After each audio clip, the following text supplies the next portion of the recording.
Hello বন্ধুরা, সবাই কেমন আছেন? আশা করি সবাই অনেক অনেক ভালো আছেন। আজকের এই ভিডিওতে আরোহী মিমের অতীত সম্পর্কে আলোচনা করব। আপনারা হয়তো টাইটেল এবং থাম্বনেল দেখে বুঝেই গেছেন আজকের ভিডিওটা আরোহী মিমকে নিয়ে হতে যাচ্ছে। বন্ধুরা, আমরা যে আরোহী মিমকে দেখতে পাচ্ছি সে অতীতে কি করত, বাবা কি করত, আর কি ফ্যামিলি থেকে উঠে এসেছে এই আরোহী মিম, এই সব বিষয় নিয়ে আজকে জানবো এই ভিডিওতে। আরো জানবো আরোহী মিমের বাড়ি গাড়ি টাকা পয়সা এমনকি বয়ফ্রেন্ড আরো নানা অজানা তথ্য। আর আজকের এই ভিডিওতে আরোহী মিমের সম্পর্কে এরকম কিছু তথ্য উপস্থাপনা করব যা শুনলে আপনাদের চোখ কপালে উঠে যাবে। তাই তো বলছি কেউ ভিডিওটি না টেনে সম্পূর্ণ ভিডিওটি দেখুন।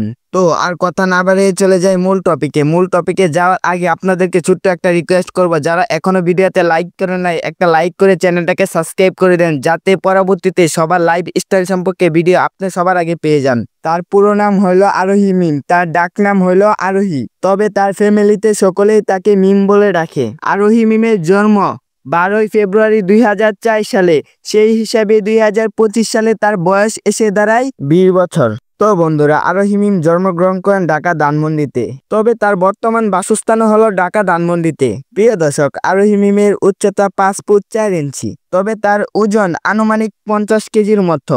তো বন্ধুরা, আরোহী মিমের জাতীয়তা বাংলাদেশি এবং তার ধর্ম ইসলাম। তো বন্ধুরা, আরোহী মিম পেশায় একজন স্টুডেন্ট, তো অভিনেত্রী এবং টিকটক স্টার। আরোহী মিম ধানমন্ডি সরকারি বালিকা উচ্চ বিদ্যালয় থেকে এসএসসি পাস করেছেন।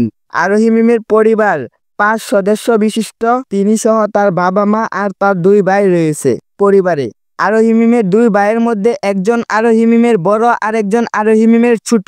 প্রিয় দর্শক, আরোহী মিমের বাবা একজন বিজনেসম্যান, বিজনেস দিয়ে তিনি ভালোই প্রতিষ্ঠিত হয়েছেন। দর্শক শ্রোতা, এখন কথা বলা যাক আরোহী মিমের রিলেশন এই স্ট্যাটাস নিয়ে। দর্শক শ্রোতা, আরোহী মিম তার নিজের কেরিয়ার নিয়ে খুব ব্যস্ত, তাই সে কোনো রিলেশনে জড়ায়নি। তবে হ্যাঁ, আরোহী মিম মিরাজ খানকে খুব পছন্দ করে, তবে সেটা বেস্ট ফ্রেন্ড হিসাবেই। তবে মিরাজ খানও তাকে বেস্ট ফ্রেন্ড হিসাবে পছন্দ করে। তবে বন্ধুরা, আরোহী মিমের সংক্ষেপে পরিচয়টা কেমন লাগলো আপনাদের কাছে কমেন্ট বক্সে জানাতে ভুলবেন না।